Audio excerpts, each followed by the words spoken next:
Dan kalau sujud, saya kasih rahasia ya. Ini rahasia besar. Saya hanya berikan di antara kita saja malam ini. Ya, fokus baik-baik. Kalau Anda sedang minta dalam sujud,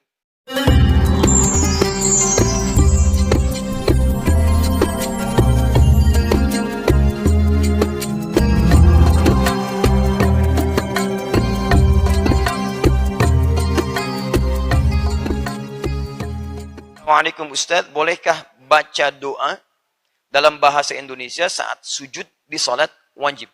Baik, di sini ada ikhtilaf dari para ulama, perbedaan-perbedaan pendapat dari para ulama, tapi umumnya jumhur itu bersepakat boleh berdoa dalam sujud jika memang doa itu pernah ditunjukkan oleh Nabi lafadznya secara langsung, maka itu boleh dilafadzkan langsung. Ya, ada banyak doa-doa yang pernah dibacakan oleh Nabi SAW dalam keadaan sujud. Ada doa yang singkat hanya menyanjung Allah. Subhana rabbil a'la. Doa yang singkat tambahan dengan pujian. Subhana rabbil a'la wa bihamdi. Doa yang singkat pujian, kemudian menyanjung Allah plus permohonan ampunan. Subhanakallahumma bihamdika Allahumma gfirli. Ada yang minta diberikan cahaya. Ada yang minta diberikan keberkahan dari Allah. Ada banyak doa. Kalau situasi Anda memang sesuai dengan doa-doa tadi, maka alangkah baiknya Anda lafadzkan itu seperti Nabi pernah mencontohkannya pada kita. Tapi ada kebutuhan-kebutuhan doa kita yang tidak sama dengan masa-masa Nabi SAW. Ya, misal, anak Anda besok mau ujian, atau Anda mau masuk ujian ikut kampus. Masa Nabi belum ada kampus. Ya, mana doa yang sesuai untuk Anda bacakan? Nabi tidak pernah lafadzkan, karena kebutuhan Nabi tidak sama dengan kebutuhan Anda. Kebutuhan zaman sekarang berbeda dengan dulu yang pernah dilafadzkan. Maka yang seperti itu, sepakat para ulama, boleh berdoa kepada Allah, dalam arti mintakan kepada Allah sekalipun tidak harus dilafadzkan. Cukup dalam hati Anda mohonkan pada Allah Subhanahu wa taala setelah doa-doa sunnah Anda panjatkan. Subhanakallahumma bihamdika Allahumma gfirli. Dalam hati Anda mohonkan, ya Allah, mohon berikan kelulusan pada anak saya ya Allah. Ya Allah, mudahkan rumah tangga saya. Ya Allah, mantapkan saya dalam akad nikah besok ya Allah. Ya Allah, lancarkan lisan saya. Ya Allah, mohon berikan kemurahan hati pada bapak mertua untuk menerima ramalan saya. Macam-macam dan sebagainya gitu kan. Baik, kira-kira demikianlah ya. Baik. Dari mana dalilnya? Banyak. Kita bisa ambil hadis Nabi SAW misalnya, ketika Ibnu Abbas radhiyallahu ta'ala anhu menyampaikan, ya, lihat, innama aqrabul 'abdi min rabbih wa huwa sajid. Keadaan terdekat para seorang hamba dengan Rabbnya saat sujud, fa'aktsarud du'a. Hadisnya sahih. Kata Nabi, perbanyak doamu saat sujud, perbanyak doa. Tapi Nabi tidak pernah merinci doa apa yang kita panjatkan.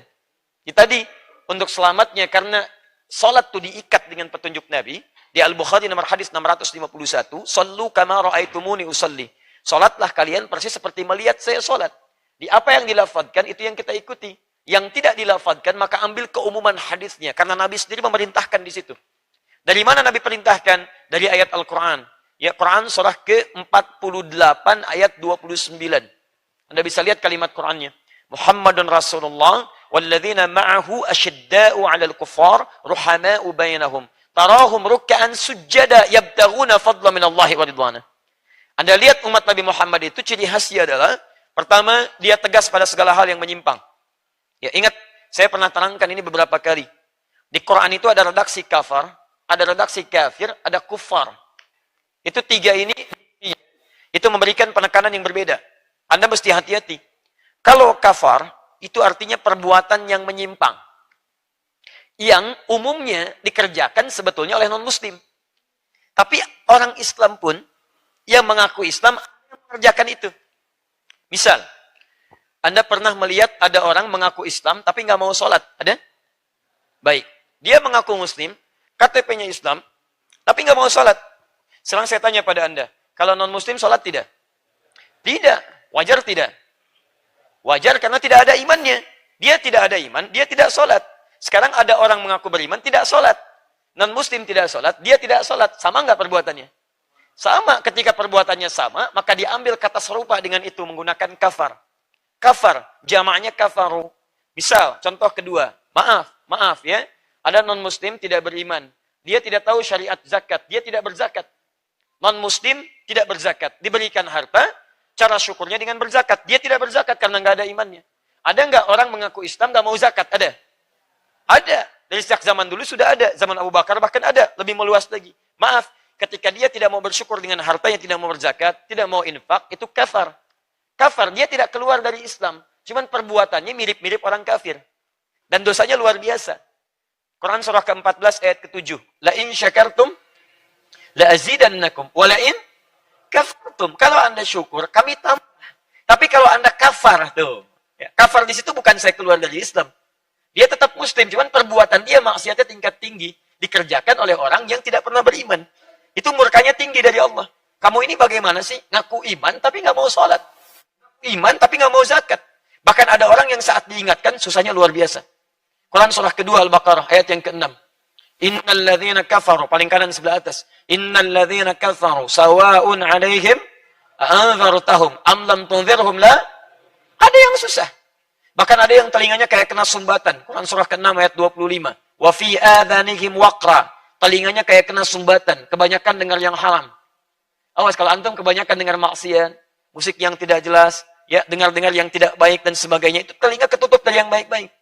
Makanya kalau dengar konser cepat itu. Ya, konser di Senayan, bayar pun dikeluarkan ratusan ribu bahkan jutaan. Masya Allah, taklim, pengumuman disampaikan, bahkan dari sejak azan, gratis, snacknya ada, minumannya ada, ustaz datang sendiri, nulis sendiri, bagi buku gratis, musab gratis, nggak datang. Luar biasa. Gitu ya. Nah, ini wa fi adhanihim waqra, telinga ada sumbatan susah. Sama antum kebanyakan lihat yang tidak baik tuh. Awas, wa ala absarihim ghishawah. Mata ada penghalang di situ. Ya, Quran surah ke-2 ayat ke-7. Khatamallahu ala qulubihim wa ala absarihim ghishawah. Jadi kalau sudah kebanyakan lihat maksiat, itu mata ketutup dari yang baik-baik. Telinga kebanyakan dengar maksiat, ketutup dari yang baik-baik. Jadi nutup semuanya itu, sulit diingatkan. Nah, yang seperti ini, itu nanti kalau kebanyakan amal salahnya, amal solehnya semakin berkurang, dia masuk ke neraka. Ya, paling ringan diseret ke nerakanya, itu tarik ubun-ubunnya, dicelupkan kayak bikin teh celup. Quran surah ke-4, ayat ke-56. Paling kanan sebelah atas. Innal ladzina kafaru, awas, bi ayatina saufa nuslihim nara. Kafaru. Orang-orang yang ingkar terhadap ayat-ayat kami. Baik dari golongan yang tidak beriman, atau orang yang ikut-ikutan pekerjaan yang tidak beriman. Ikutan tidak sholat, ikutan tidak bayar zakat, ikutan macam-macam. Ini levelnya baru ikutan, belum mencela yang muslimnya. Mencela sih enggak, cuman ikut-ikutan enggak ibadah. Itu paling minimal, tarik ubun-ubunnya. Nusli itu ubun-ubun ditarik. Naro kami masukkan ke neraka. Dan kalimat nusli itu bukan sekedar dimasukkan, tapi tarik ubun-ubun kayak dicelupkan. Bikin teh celup, pernah bikin? Ya, kan teh celup itu dibikinkan begini. Masuk, angkat, angkat, kan? Baik ya, digoyang-goyang dikit kan? Kemudian dinaikkan lagi. Nah itu begitu. Jadi begitu dicelupkan, kullama nadijat juluduhum. Begitu dicelupkan, hancur semua tubuh dan kulitnya. Kenapa disebutkan kulit? Karena kulit indera perasa yang paling peka. Ya, jadi kalau hancur, semua hancur tubuh. Tapi badalnahum juludan ghairaha. Diangkat lagi, sembuh lagi semua. Kulitnya ditumbuhkan lagi baru. Ya, kalau nggak percaya silahkan aja nanti lihat ya. Lihat aja, lihat. Jangan dirasakan, lihat nanti lihat ya. Awas, jangan ikutan. Itu disampaikan untuk kita hindari. Bukan dicita-citakan. Jelas ya? Jadi begitu diangkat, sembuh lagi, celupkan lagi. Itu satu harinya 1000 tahun. Fi yaumin kana miqdaru alfa sanatin mimma ta'udun. Di seharinya 1000 tahun. Sedetiknya 48 hari. Jadi kalau dicelupkan ke situ sedetik saja, rasanya 48 hari. Silahkan kalau mau coba gitu kan. Tapi kita diinfokan untuk kita hindari, bukan untuk dicita-citakan. Nah, kalau kemudian dia non-muslim, belum beriman, dan kita doakan supaya beriman pada Allah Subhanahu wa Ta'ala, kita dakwahi dengan kelembutan, kita tampilkan akhlak yang mulia, nah itu orang yang disebut dengan kafir namanya. Kafir. Makanya hati-hati menyebutkan kata kafir. Ya, kafir itu tidak beriman, non-muslim orangnya. Sifatnya pada umumnya, ada yang disebut di Quran, dia tidak, melukai, tidak menyerang, cuman kadang-kadang suka ngajak-ngajak. Ya, kafir. Jamaknya kafirun. Jamaknya kafirun. Kata kafir itu, kalau sudah jamak, itu tidak ada muannasnya. Seperti gini, muslim. Perempuannya apa? Muslimah. Baik ya. Muslim, jamaknya muslimun, perempuannya muslimat. Mukmin, jamaknya mukminun, perempuannya mukminat. Kafir, jamaknya kafirun, perempuannya nggak usah ngarang. Kafirat nggak ada, Bu. Nggak ada. Itu ada bentuk jamak yang sudah mencakup laki-laki dan perempuan. Kalau Anda belajar spesialisasi bahasa Arab, itu ada jamak yang nggak bisa itu dipahami dengan menambahkan alif ta jadi perempuan. Itu semuanya adalah laki-laki dan perempuan. Seperti hadirin, nggak ada hadirat. Cuman di Indonesia ada hadirat. Ya. Silakan cek di Arab. Ayyuhal hudur hadirin. Jadi hadirin itu mencakup laki-laki dan perempuan. Jadi jangan terlalu kreatif, nggak usah ditambah lagi hadiratnya. Bikin bingung malah itu bikin bingung. Kalau di Arab ya, di kita nggak apa-apa lah. Ya. Baik, kembalikan. Nah, jadi dulu pernah ada yang datang kepada Nabi Muhammad SAW, beberapa utusan. Muhammad, kita memang beda, gak usah berselisih. Ya, kita gantian aja. Malam ini kami nyembah Tuhan, kamu nyembah Tuhan kita. Maka turun satu surah langsung namanya Al-Kafirun. Dengan orangnya langsung. Qul ya ayyuhal kafirun. La a'budu ma ta'budun. Sampai ujungnya lakum dinukum waliyadin. Mohon maaf, ya Anda yang masih terhalang. Kafir itu masih terhalang. Sopan, belum mau menerima hidayah. Dan mereka mengakui, kami memang masih terhalang, menutup diri kami, belum mau buka. Makanya ketika disebut kafir, dia nggak marah. Qul ya ayyuhal kafirun. Apa? Oh, tidak. Ya, dia paham, bahasanya sopan, karena itu dia terima. Oh, baiklah kalau begitu. Kamu belum bisa terima, nggak apa-apa. Di ujungnya lakum dinukum waliyad. Itu toleransi paling tinggi. Toleransi paling tinggi dalam beragama itu namanya zero tolerance. Itu paling tinggi. Ini tidak usah saling ganggu. Anda silahkan ibadah di tempat Anda, kami ibadah dengan keyakinan kami. Yang terjadi kalau Anda ingin bertanya, ayo kita dialog, kami terangkan, kami dakwahi. Tapi tidak harus kemudian kita saling menghadirkan hal-hal yang tidak membangun dan bermanfaat dalam kehidupan. Silakan, itu indah sekali. Jelas ya? Tayyib. Nah, jadi kalau sekarang disebutkan ada hukum dalam fikih, pernah saya sampaikan pada Anda, kaidah dalam tafsir, kalau disebutkan kejadian, perbuatannya tidak disebutkan kapan, orangnya siapa, itu tandanya akan terjadi lagi di setiap masa dengan tokoh yang berbeda, di tempat yang tidak sama. Jadi kalau sekarang pun Anda menemukan non-muslim, ya tidak menyakiti Anda, cuman suka ngajak-ngajak. Nah, itu akan ditemukan. Karena Qur'annya sudah mengisyaratkan akan terjadi lagi di masa depan dengan tokoh yang tidak sama. Silahkan Anda cek, main-main Car Free Day. Karnya yang free, orangnya tidak. Dia begitu datang mengatakan pada Anda, Pak, tolong minta waktu sebentar. Kita harus percaya pada Tuhan, begini. Anda tahan sebentar, Pak. Maaf Pak ya, Bapak terlambat. Sudah ada yang seperti Bapak. 15 abad yang lalu. Bapak ketinggalan, Bapak kemana aja? Nah, tahukah Bapak ketika dia datang turun surah Al-Kafirun? Maknanya begini Pak. Jadi kita saling menghormati dalam kepercayaan. Tuhan yang benar itu adalah Allah Subhanahu wa taala. Kalau Bapak ingin ikut menyembah Allah, silahkan Pak. Itu Tuhan hanya satu, Tuhannya tidak banyak, dari itu tidak dilahirkan dan tidak melahirkan. Dan Allah Subhanahu wa taala punya sifat-sifat kemuliaan yang tidak dimiliki dari Tuhan-Tuhan yang pertuhankan. Bapak yakin, silahkan Bapak ikuti. Tidak yakin, lakum dinukum waliyadin. Kita yang dakwahi dia. Ya, cukup ringan kalimatnya. Terakhir kufar. Kalau kufar itu sudah sulit. Maaf, kufar itu sudah sulit. Dia menggabungkan dua sifat. Pertama, perilaku yang menyimpang bahkan menyakiti orang Islam. Yang kedua, hati-hati, memang orangnya yang sudah berniat menyerang orang-orang Islam. Maka pada yang seperti itu berlaku kalimat Quran menggunakan kata syiddah, asyidda'u 'alal kuffar. Pada yang seperti ini Anda mesti tegas. Jadi kalau ada perbuatan, budaya, misal, mohon maaf, perilaku-perilaku yang menyimpang dari Islam, bahkan cenderung misalnya menyerang nilai-nilai Islam dan sebagainya, Anda tinggalkan. Tegas. Apapun itu. Dan itu diatur jelas sekali di Quran. Saya beri contoh begini.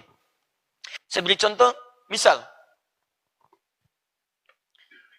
kalau serangannya berupa olok-olok terhadap ayat, atau mengingkari ayat, atau mengambil ayat-ayat Quran untuk membenarkan statement yang menyimpang, maka kaidahnya selesai. Tidak perlu membuang banyak waktu untuk mencelaknya. Kaidah Quran itu sangat indah sekali. Quran surah keempat ayat 140. Misal yang sedang ramai kemarin. LGBT itu adalah fitrah yang disebutkan dalam Al-Quran. Ya, surahnya, surah An-Nur, ayat ke-30 misalnya, kan? Padahal nggak ada di ayatnya, ya? Misal gitu kan? Dia tampilkan yang demikian. Nah, hal yang semacam itu, sebetulnya orang ini terlambat juga, Pak Bu. Terlambat sebetulnya, lambat lahir, kan? Dan lambat memberikan statement, dan terlampau ketinggalan. Persoalan LGBT, homoseksual, lesbian itu sudah tuntas dibahas sejak dulu. Sejak zaman Nabi, bahkan disampaikan pada para sahabat, diteruskan pada para tabi'in, dan ulama sudah menyelesaikan persoalan itu. Dan paling unik, Anda buka kitab-kitab tafsir. Silahkan cek. Ya, ketika membahas persoalan di ayat 31 An-Nur, yang katanya dicatut untuk menerangkan bahwa ini kecenderungan LGBT, itu kalimat ulil irbah, ghairi ulil irbah. Ya, irbah di situ diambil oleh orang-orang sekarang untuk menafsirkan dan menguatkan statement mereka. Padahal kalimatnya sudah tuntas. Silakan Anda lihat, nggak ada hubungan dengan itu. Bahkan kalimat irbah itu ditafsirkan. Ibnu Abbas menyampaikan, ini orang mughaffal, alladzi laisa lahu syahwat. Orang ini memang orang yang sudah, mohon maaf ya, terganggu keadaan dirinya, sudah nggak punya syahwat lagi. Jadi udah nggak ada syahwat, mau laki-laki mau perempuan, udah nggak ada sama sekali. Yang kedua kata Mujahid wal ablah. Ini orang yang mohon maaf, kalimatnya memang agak tinggi, ya. agak tinggi, agak keras. Ini orang idiot. Dalam arti, udah nggak punya pikiran yang normal. Ya. Yang ketiga, muhannaf, yang tidak jelas orientasi seksualnya. Di irba itu cuma 3 pilihan. Ya, pilihan pertama, maaf, orang yang terganggu keadaan dirinya. Pilihan kedua, orang yang mohon maaf, punya kecenderungan seksual yang tidak jelas. Yang ketiga, tidak punya orientasi seksual. Itu saja sebetulnya.